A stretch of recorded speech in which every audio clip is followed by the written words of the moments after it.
বাস স্ট্যান্ডে এসে গাড়ি পাচ্ছিলাম না।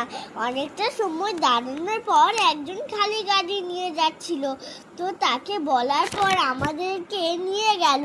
আমরা ঝটপট চেপে গেলাম, আমাদের ট্রেনেরও সময় হয়ে যাচ্ছিল।